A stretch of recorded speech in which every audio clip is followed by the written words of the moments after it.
di sini saya akan menjelaskan mengenai segmentasi pasar pada produk KPR.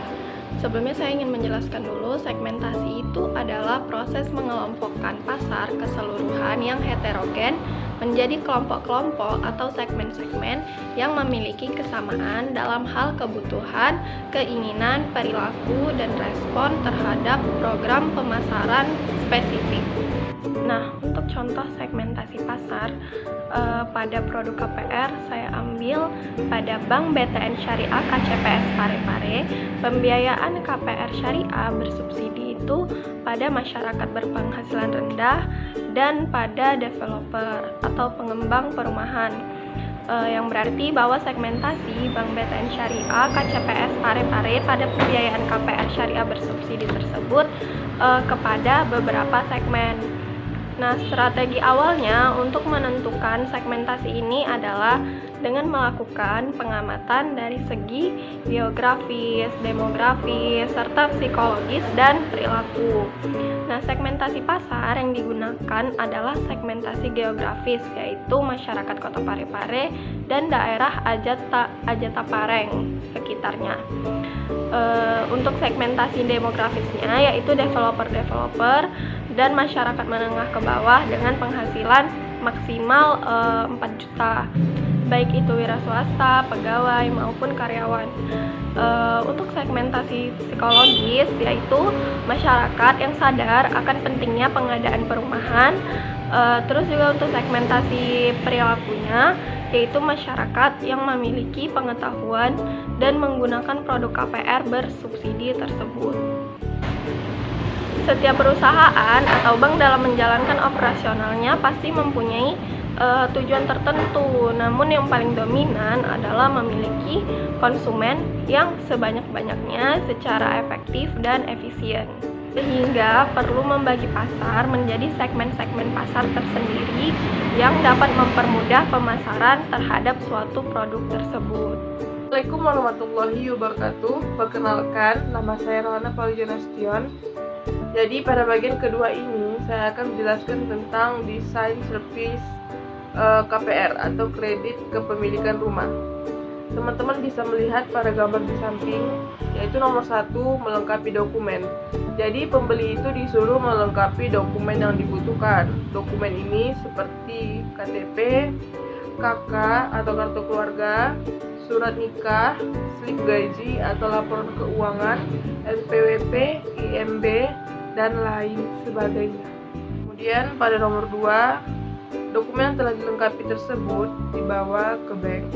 Dan nomor 3, kemudian bank akan melakukan penilaian harga rumah. Pada nomor 4, bank akan menganalisa kemampuan bayar calon debitur atau calon pembeli. Kelima, apabila lolos semua persyaratan, kredit akan disetujui. Pada nomor 6, pembeli akan diinformasikan atau diberitahu mengenai jadwal akad kredit. Nomor 7, pada saat akad kredit, akta perjanjian ditandatangani oleh pembeli, penjual, dan pihak bank. Maka seluruh kesepakatan yang tertuang pada dokumen akad yang sah secara hukum ini harus dipatuhi oleh semua pihak. Yang ke-8, bank akan mencairkan pinjaman dan kemudian debitur mulai untuk mencicil pembayarannya. Assalamualaikum warahmatullahi wabarakatuh. Nama saya Nurul Zahra. Di sini saya akan menjelaskan mengenai pendeliverian KPR. Dalam proses kepemilikan rumah atau KPR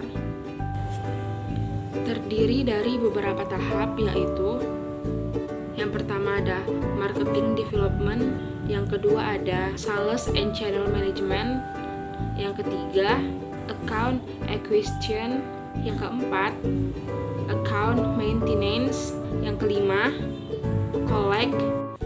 Di marketing and product development itu terbagi 8. Yang pertama ada pemunculan gagasan, yang kedua ada penyaringan gagasan, yang ketiga ada pengembangan dan pengujian konsep, yang keempat ada pengembangan strategi pemasaran, yang kelima ada analisis bisnis, keenam pengembangan produk, ketujuh pengujian pasar, dan ke-8 komersialisasi. Yang kedua, sales and channel management. Setelah produk ditetapkan, maka kegiatan penjualan dan jaringan distribusi menjadi faktor penting dalam pemasaran.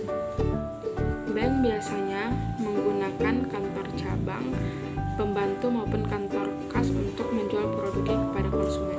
Yang ketiga ada account acquisition. Tahapan ini dimulai saat bank menerima aplikasi pengajuan kredit perumahan sampai dengan penandatanganan perjanjian kredit atas pengajuan kredit perumahan. Yang keempat itu account maintenance.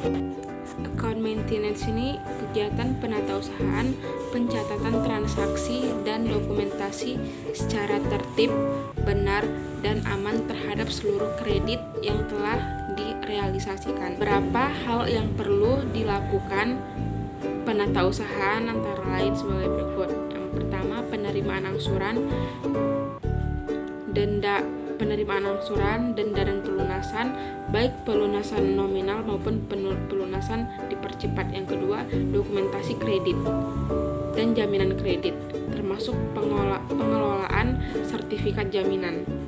Yang ketiga, asuransi dan klaim asuransi. Yang keempat, dokumentasi dan jaminan. Yang kelima, collection.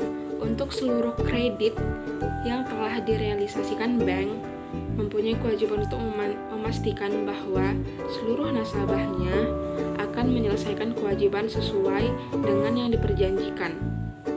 Kelancaran pembayaran angsuran debitur atau biasa disebut dengan kolektibilitas menjadi salah satu ukuran kinerja suatu bank. Bank Indonesia telah menetapkan kolektibilitas kredit dalam Peraturan Bank Indonesia Nomor 7/2/PBI/2005 tentang penilaian kualitas aktiva bank umum. Assalamualaikum warahmatullahi wabarakatuh. Nama saya Lailan Ariza Astuti. Di sini saya akan menjelaskan terlebih dahulu mengenai strategi harga. Sebelumnya kita harus mengetahui apa itu harga dan tujuannya. Nah, harga adalah jumlah uang yang harus dibayar oleh pelanggan untuk memperoleh suatu produk. Harga merupakan elemen yang paling cepat berubah. Penentuan harga merupakan salah satu aspek penting dalam kegiatan pemasaran. Harga menjadi sangat penting untuk diperhatikan, mengingat harga sangat menentukan laku tidaknya produk dan jasa perbankan. Tujuan dari penentuan harga ini adalah untuk menjadikan produk atau jasa yang ditawarkan laku di pasaran, dan juga dengan penentuan harga ini diharapkan dapat meningkatkan jumlah nasabah serta agar para nasabah dapat merasakan manfaat serta kelebihan produk dibanding dari produk pesaing, dan juga harus dilakukan promosi dan sosialisasi. Assalamualaikum warahmatullahi wabarakatuh. Perkenalkan, nama saya Ingrid Eka Saputri. Saya di sini akan menjelaskan tentang strategi apa yang digunakan, berapa harganya, dan kenapa.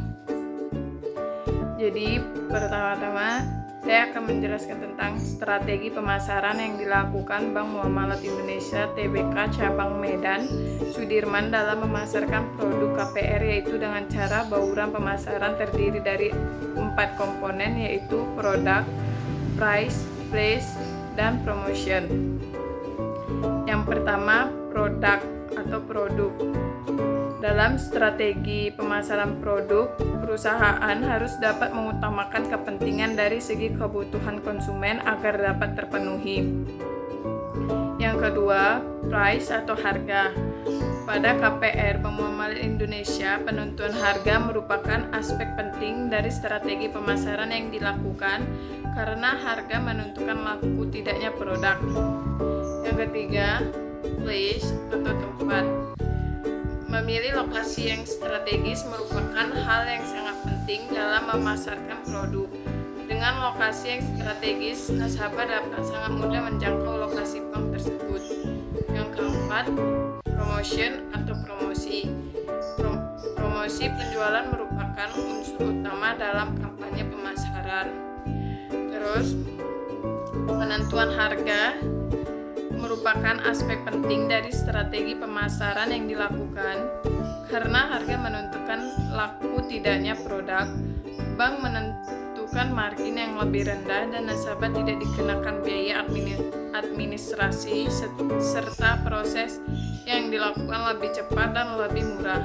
Pada Bank Muamalat Indonesia, uang muka KPR yaitu untuk luas bangunan 70 meter kuadrat, uang mukanya 10%. Sedangkan Bank Syariah sendiri menjalankan kegiatan usaha berdasarkan prinsip Islam atau prinsip hukum Islam yang diatur dalam Fatwa Majelis Ulama Indonesia seperti prinsip keadilan dan keseimbangan, tidak mengandung gharar, masyhir, riba, zolim, dan objek yang haram.